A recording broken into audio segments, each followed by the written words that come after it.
Hi, David Erdos, back with a new poem. This poem would seem to be about what's happening to a certain broadcast at the moment and the furore surrounding his sacking or enforced removal or retirement as he takes a further position. But really, it's about the decline or the concern for the decline in standards generally and where we are now in relation to inspiration and those who shape the culture. It is a kind of state of England peace. That's the intention. I hope you find it such. Or so. Et tu, Radio 2. Ken Bruce may as well be, for England at least, the new Lenny. Broadcasting's next martyr, as Radio 2 does him down.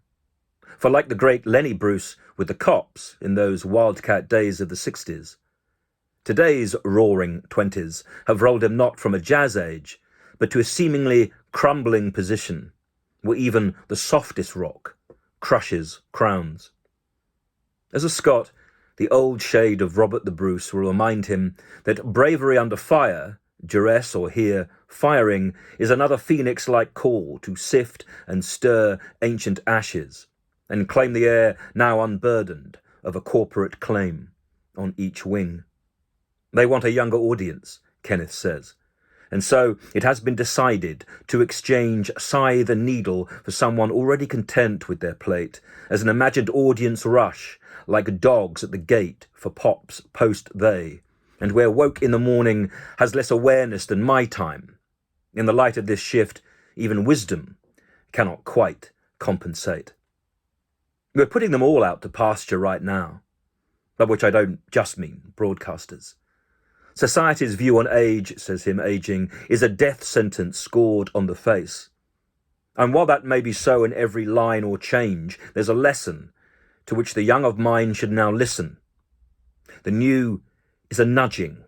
It is not a demand to replace. We should not diminish a star in sky or on earth just because it is older.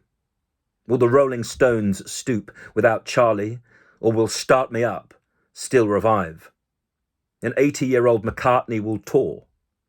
Ringo Starr seems immortal, just as the work of Townsend and Davies continues to flow as age thrives.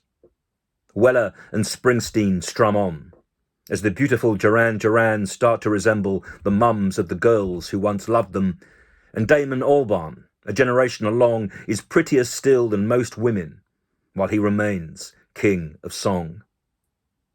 Stevie Nicks shines. Ricky Lee Jones remains the faultless girl on the bonnet. Kate Bush's myth enchants always as she stays in the world she has made. Burkhoff, Sinclair, Harper, Brown, each one prospers. Edward Bond writes the future as Tom Waits sips his nightshade. Peter Gabriel differs in tiny details after decades.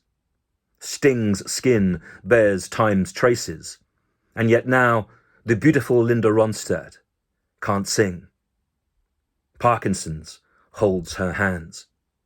Seeing that talent contained is so tragic, and yet that face, so beguiling, has wisdom within. Spirit wins. Only Phil Collins wilts, as fans worry for him. And so, while these figures are fragile, they each have an unequalled force at this time. Ken is not of their kind, but he is of the crowd they created. His views and standards would have been found at the summit to which these talents had climbed. Take the communicating chorus away, and the startling verse becomes rootless. It becomes lost amongst other verses in a cosmos that even the digital dream can't define. In 10 years, possibly, mine will be a world without heroes, or heroines, maybe longer, as the women, of course, remain strong. But if certain Caesars are cut, who is the most brutal Brutus? As friends and country they falter, who can forbear life's full song? We are cutting everything. Cash, common sense, hearts and bus routes. The world is unwinding. Radio 2, Putin, England. Is this what you want to go on? These singers sang to feel free, and they sang about freedom. We seem to have forgotten those lyrics. If something like Ken's yen is fading, to what kind of station do you wish to listen to and belong? This, then, is a poem that's made from a time of true testing. Bruce and Radio 2, one example of the stumble and slip beneath floods, which suddenly turn to drought as we awake, barred and barren. So, take out your own discs and spin them. We're the DJs now. The past bloods. David Erdos, the 1st of March, 2023.